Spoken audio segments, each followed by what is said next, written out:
Hello everyone, welcome to my class. இன்னைக்கு கிளாஸ்ல நாம பார்க்க போற topic Traveling to Write written by Peter Hume. இது செகண்ட் பிஜி ஸ்டூடெண்ட்ஸ்க்கு எலெக்டிவ் பேப்பரான டிராவல் ரைட்டிங்ல 5th யூனிட்டா ப்ரெஸ்கிரைப் ஆயிருக்கு. Okay, before we enter into the class a kind request, நம்ம சேனல் என்ன சப்ஸ்கிரைப் பண்ணலைன்னா சப்ஸ்கிரைப் பண்ணுங்க, உங்க ஃப்ரெண்ட்ஸ்க்கும் ஷேர் பண்ணுங்க, சஜஸ்ட் பண்ணுங்க. Thank you. Introduction. Peter Hume's essay Traveling to Write explores the connection between travel and writing. So even before we get into the class, இன்னொரு ஒரு இன்ஃபர்மேஷன் சொல்லிட்டேன். எனக்கு ஒரிஜினல் சோர்ஸ் கிடைக்கல, அதனால ப்ரௌஸ் பண்ணி எடுத்த சோர்சஸ்ல இருந்து தான் நான் இந்த எஸ்ஸே கொடுத்துருக்கேன். ஸோ ஜெனுவினிட்டி செக் பண்ணிக்கோங்க. Peter Hume's essay Traveling to Write explores the connection between travel and writing. He argues that travel gives writers new experiences. It also provides material that influences their creative work. So Peter Hume வந்து தன்னோட Traveling to Writeன்னு ஒரு essay எழுதியிருக்கிறாரு. அதில் வந்து what is the connection between travel and writing அப்படிங்கிற details எழுதியிருக்காரு. டிராவலிங்க்கும் ரைட்டிங்க்கும் என்ன சம்பந்தம் அப்படின்னு எழுதியிருக்காரு. He argues that travel gives writers new experiences. அவரை பொறுத்த வரைக்கும் டிராவல் வந்து ரைட்டர்ஸ்க்கு நிறைய நியூ எக்ஸ்பீரியன்சஸ் கொடுக்குது அப்படிங்கிறாரு. அது மட்டும் இல்லை, it provides material that influences their creative work. அந்த டிராவல் தான் அவங்களுக்கு ஒரு கிரியேட்டிவ் ஒர்க் எழுதுறதுக்கு ஒரு கிரியேட்டிவ் ஒர்க்னா உங்களுக்கு தெரியும் இல்லையா, ஒரு கதை மாதிரி எழுதுறதுக்கு அவங்களுக்கு இன்ஃப்ளூயன்ஸ் பண்றது, அவங்களுக்கான அந்த இம்பாக்டை கொடுக்கறதே டிராவல் தான் அப்படின்னு சொல்லி, அது ஒரு மெட்டீரியலை கொடுக்கறதே டிராவல் தான் சொல்றாரு. Travel as inspiration for writing. One of Hume's main points is that travel has always inspired writers. அடுத்தது அவர் என்ன சொல்ல வர்றாரு அப்படின்னு சொன்னா, இந்த பாயிண்ட்ஸ் தான் நம்ம கொஞ்சம் பிரீஃபா பார்க்க போறோம். So his main points is that travel has always inspired writers. Travel வந்து எப்பவுமே ரைட்டர்ஸை பயங்கரமா இன்ஸ்பயர் பண்ணியிருக்கு. ஏன்னா அவங்க சும்மா போறப்ப கூட அந்த டிராவல்ல நடக்கிற அந்த எதிர்பாராத சம்பவங்களை அவங்களை என்ன பண்ணும் அப்படின்னு சொன்னா, இல்லைன்னா அந்த டிராவல்ல நடந்த ஒரு நல்ல எக்ஸ்பீரியன்சஸ் அவங்களுக்கு என்ன பண்ணும்னா அந்த ஒரு கிரியேட்டிவிட்டியை தூண்டும் அப்படிங்கிறாங்க. When people travel, they see new cultures, landscapes and customs. இப்போ ட்ராவல் பண்ணி ஒரு புதிய இடத்துக்கு போறப்போ நிறைய நியூ கல்ச்சர்ஸ் பார்க்குறாங்க, நியூ லேண்ட்ஸ்கேப்ஸ், அவங்களுக்கு சம்மந்தம் இல்லாத ஒரு புதிய இடம், அப்புறம் கஸ்டம்ஸ் எல்லாமே வித்தியாசமா பார்க்குறாங்க. These experiences make writers think about their own lifes in new ways. அப்போ அவங்களோட லைஃபையே அவங்க டிஃப்ரெண்டான ஒரு பெர்ஸ்பெக்டிவ்ல, டிஃப்ரெண்டான ஒரு கண்ணோட்டத்தில் அவங்க தங்களை தாங்களே ஒரு ரிஃப்ளெக்டிவா பார்க்க ஆரம்பிப்பாங்க. Hume notes that many famous books came from travel experience. அவர் என்ன சொல்றாருன்னா, நிறைய பிரபலமான புக்ஸ் எல்லாம் டிராவல் பண்ணதுனால அது மூலமா கிடைச்ச எக்ஸ்பீரியன்ஸ்ல இருந்து எழுதின நிறைய புக்ஸ் இருக்குன்னு சொல்றாரு. Writers gain fresh insights they would not have if they stayed in one place. ஒரு வீட்டுல இருந்தா அவங்களுக்கு கிடைக்காத அனுபவங்கள் அவங்க டிராவல் பண்றப்பதான் கிடைக்கும். அப்பதான் அந்த டிராவலிங் வந்து அவங்களை மோட்டிவேட் பண்ணி நிறைய பேர் நிறைய நல்ல புக்ஸ் எழுதியிருக்காங்க. அப்போ ஃப்ரெஷ் இன்சைட்ஸ், புதிய பார்வைகள், புதிய கண்ணோட்டங்கள் எல்லாம் கிடைக்கும். லைஃபை பத்திய புதிய கண்ணோட்டங்கள் கிடைக்கும்.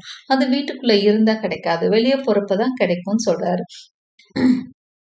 He highlights how unfamiliar places can spark creativity and help writers see their own culture and identity differently. அப்போ வெளியே இடத்துக்கு போறப்போ, அன்ஃபெமிலியர் பிளேசஸ்க்கு போறப்போ கிரியேட்டிவிட்டியை ஸ்பார்க் பண்ணுமா, தூண்டி விடுமா.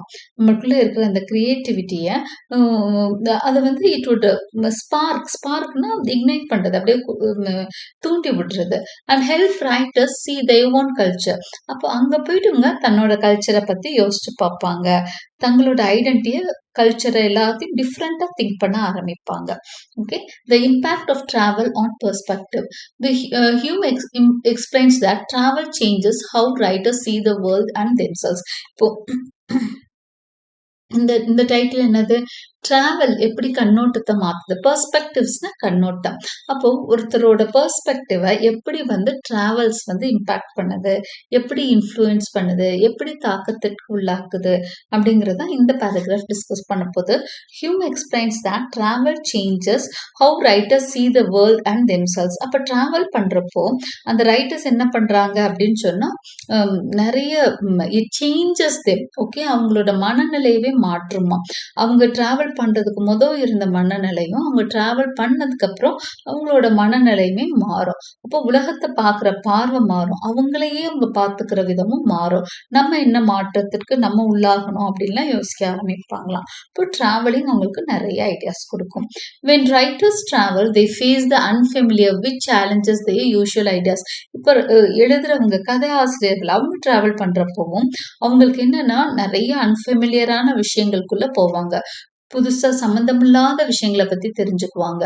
இப்போ யூசுவலா அவங்க எழுதுற ஐடியாஸ்ல இருந்து வேற விதமான ஐடியாஸ் அவங்களுக்கு கிடைக்கும்.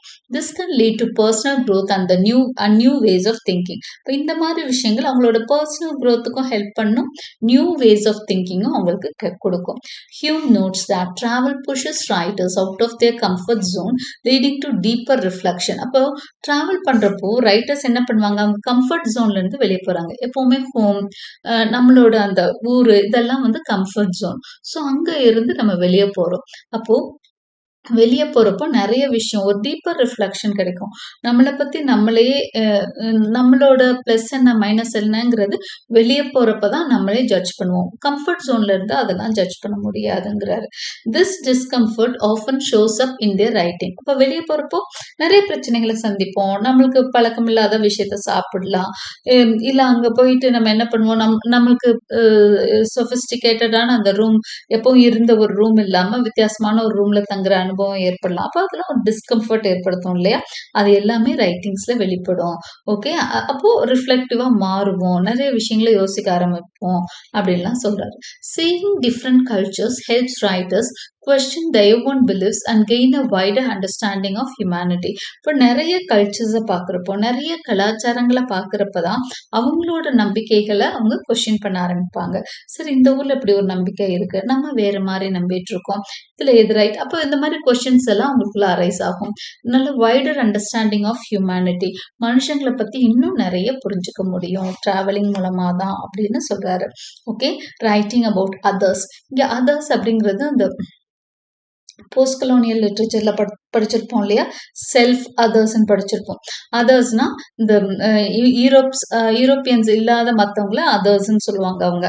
ஓகே, ஸோ அந்த நோஷன்ல தான் இந்த பேராகிராஃப்ல டிஸ்கஸ் பண்ணியிருக்கோம். Hume highlights the ethical challenge of writing about other people and places. மற்ற மக்களை பத்தி எழுதுறப்போ என்ன சேலஞ்ச் இருக்கு அப்படிங்கிறத எத்திக்கல் சேலஞ்ச், ஒரு நியாயமா மனசாட்சியோட எழுதுறத பத்தி எல்லாம் பேசுறாரு.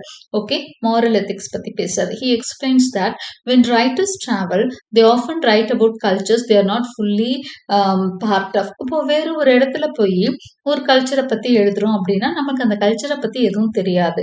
ஒரு நாள் பார்த்து ஒரு கலாச்சாரத்தை புரிஞ்சுக்கவும் முடியாது. ஒரு 10 நாள் இருந்தா கூட அதை புரிஞ்சுக்குவோம், அங்கேயே வாழ்ந்தாதான் தெரியும். ஸோ ஒரு 10 நாள்ல பார்த்து இது சரியில்லை அப்படின்லாம் நம்ம என்ன பண்ணக்கூடாது, டிசைட் பண்ணக்கூடாது. This can lead to misunderstandings or misrepresentations. அப்போ கல்ச்சர் வந்து சரி தப்பு அப்படின்லாம் டக்குன்னு ஜட்ஜ்மெண்ட்டுக்கு வந்து அதை பத்தி நம்ம எழுதினோம்னா அது மிஸ் அண்டர்ஸ்டாண்டிங்கா இருக்கும். Excuse me. Hume is critical of how some Western writers have written about non-Western cultures in the past. அதுக்கப்புறம் ஹியூம் என்ன சொல்றாங்கன்னா, இஸ் வெரி கிரிட்டிக்கல். கிரிட்டிசைஸ் பண்றாரு. எதை பத்தி அப்படின்னா, வெஸ்டர்ன் ரைட்டர்ஸ் எப்படி இவங்கெல்லாம் இந்த யூரோப்பியன்ஸ் எல்லாம் காலனைஸ் பண்றப்போ இந்த காலனைஸ்டு கண்ட்ரீஸ்ல இருக்கிற அந்த கல்ச்சர்ஸ் எல்லாம் ஏளனப்படுத்தி எழுதியிருப்பாங்க.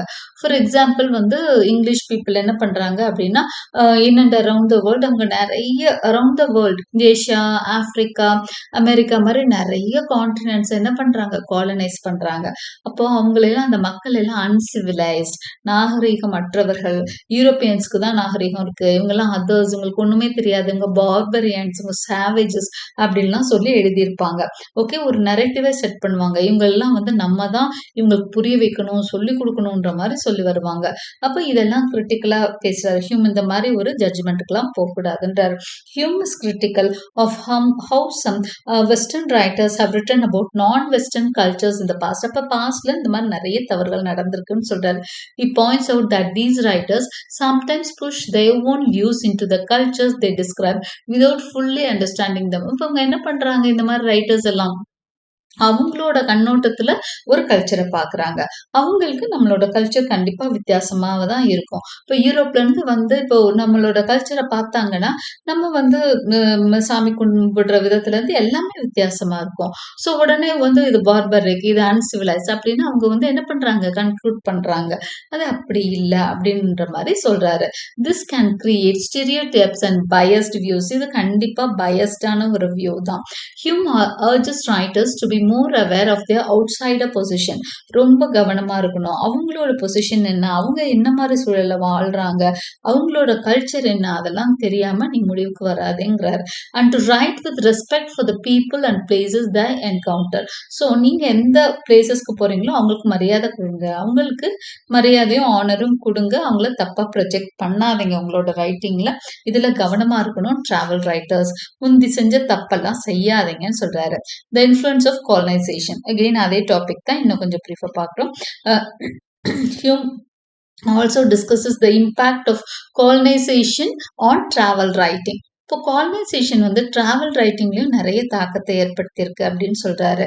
Okay, during the colonial period many travel writers were from colonizing countries and they wrote about the places they visited in ways that supported colonial ideas. So இவங்க வந்து colonial ஐடியாஸ்க்கு support பண்ற மாதிரியே தான் views எழுதுவாங்க.